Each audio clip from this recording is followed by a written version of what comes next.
to Studio 3. Each week we present the best jazz artists in New England from the studio of WGMC TV3 in Worcester, Massachusetts. I'm Tony Ballard. Tonight's Studio 3 features the vocal impressionism of Bob Stoloff. Associate professor at Berklee College of Music in Boston, Bob Stoloff began his professional career as a trumpet player in New York City, where he attended the High School of Music and Art.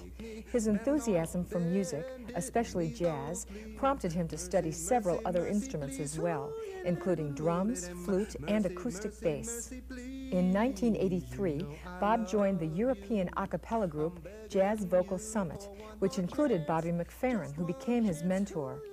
Bob later formed the Berklee Vocal Summit, a student a cappella group which has spawned many talented singers, including Vox One, seen on a recent Studio 3. Bob Stoloff's talent is as unusual as his repertoire. We're very excited to present tonight's Studio 3 offering, Bob Stoloff.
Welcome back to Studio 3. I'm Tony Ballard.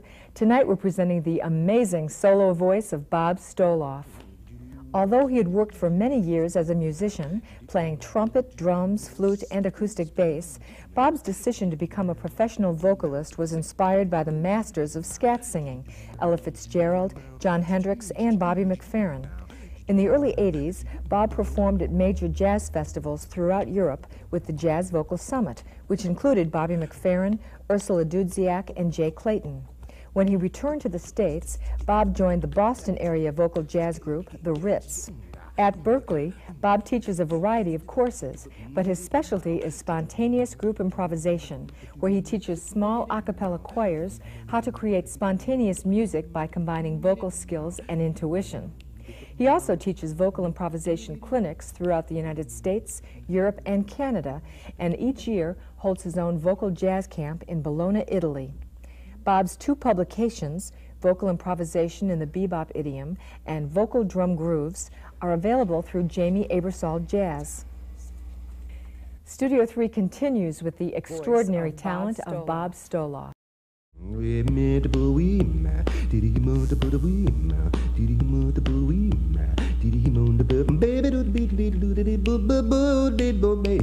Hey,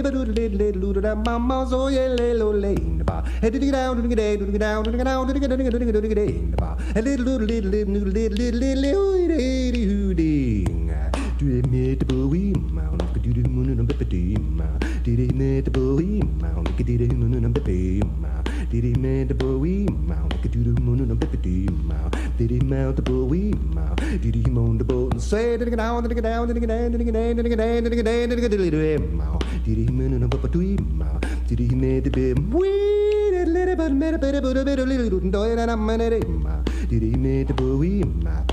He made the pudding, did the boo you do it, and the boo you do it, did the why you will do it, and the wee you will do it, did the why you will do, what you do.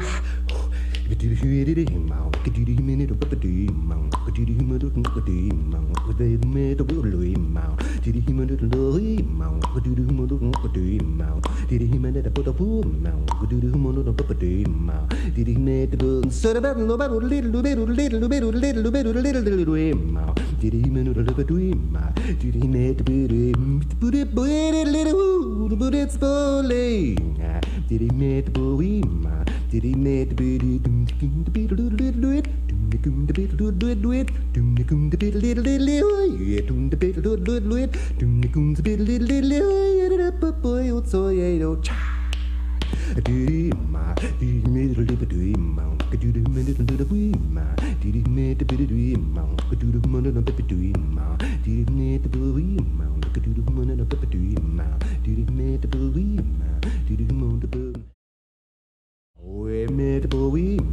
did he moon and bippity monk? Did he murder wee monk? Did he moon the baby monk? Did he murder wee monk? Did he moon the baby monk? Did he murder the boot in the body monk? Did he murder the boot wee monk? Did he moon the boat with the boot wee monk? Did he murder the boat with the boot sport letting get go right achievement? Do a word be what get go.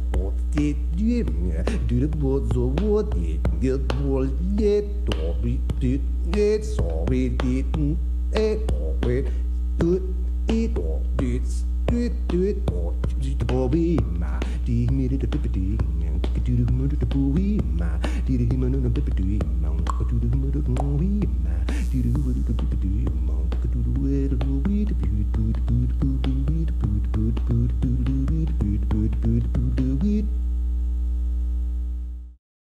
Bobby McFerrin started this 10 years ago, and he was my mentor and main influence in getting started to do this. And I thought there would be many, many other singers following his footsteps, but there really aren't. I'm surprised. It was clearly his style, and I was so profoundly influenced by it. One of the other women in the group told me, why don't you do the same thing as Bobby? And I said, no way. I wasn't ready to do it. I didn't feel confident.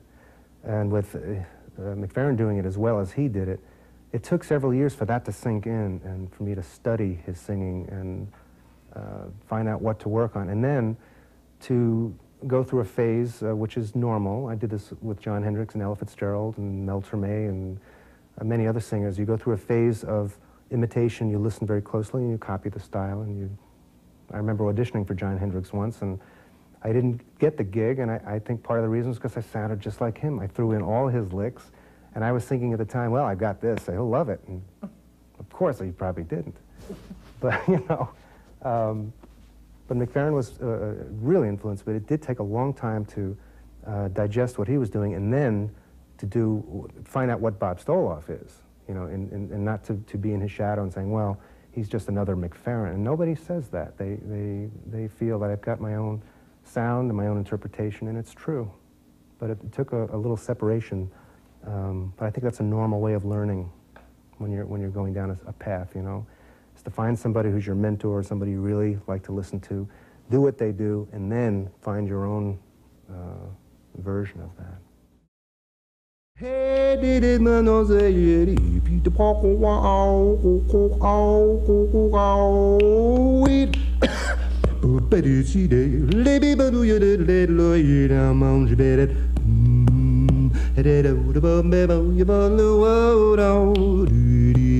Squeal, that poop, better, but poop, do it, wait, baby, do the bottom, do the beat it.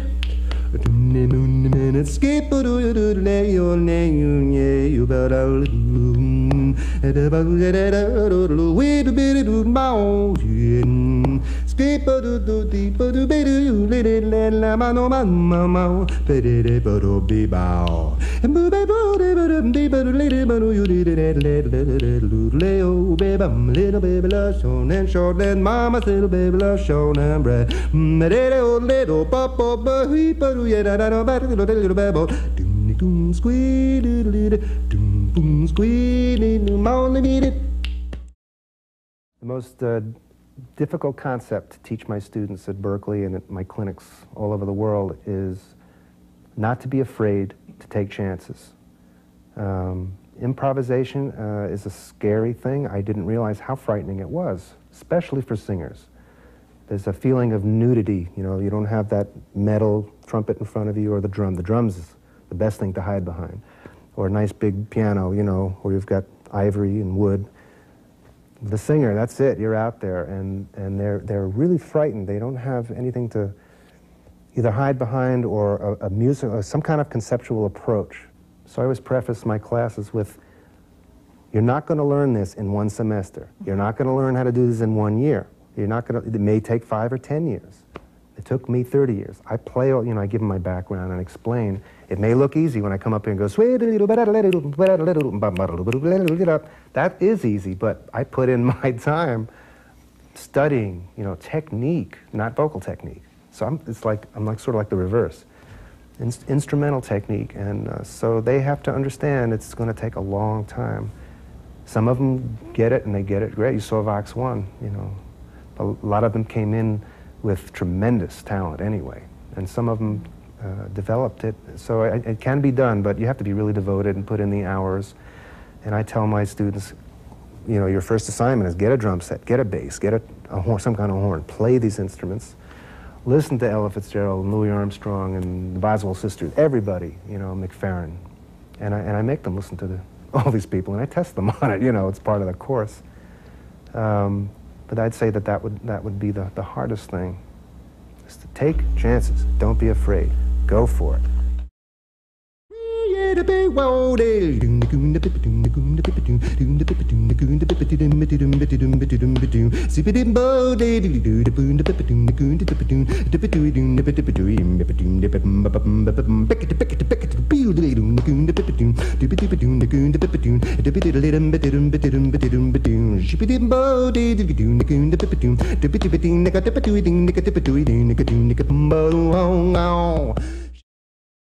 Those honky-tonk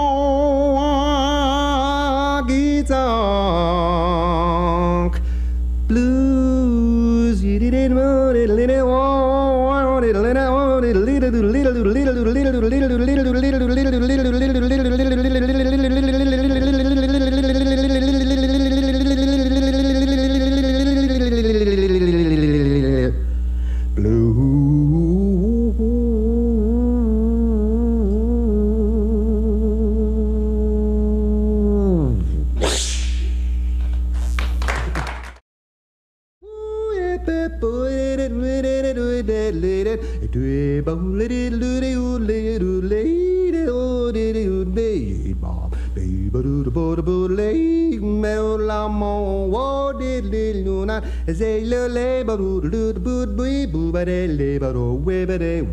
Hey, let Lord sweet ma. Hey, let it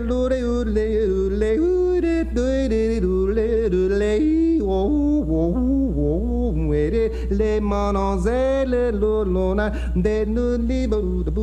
finally got a piece.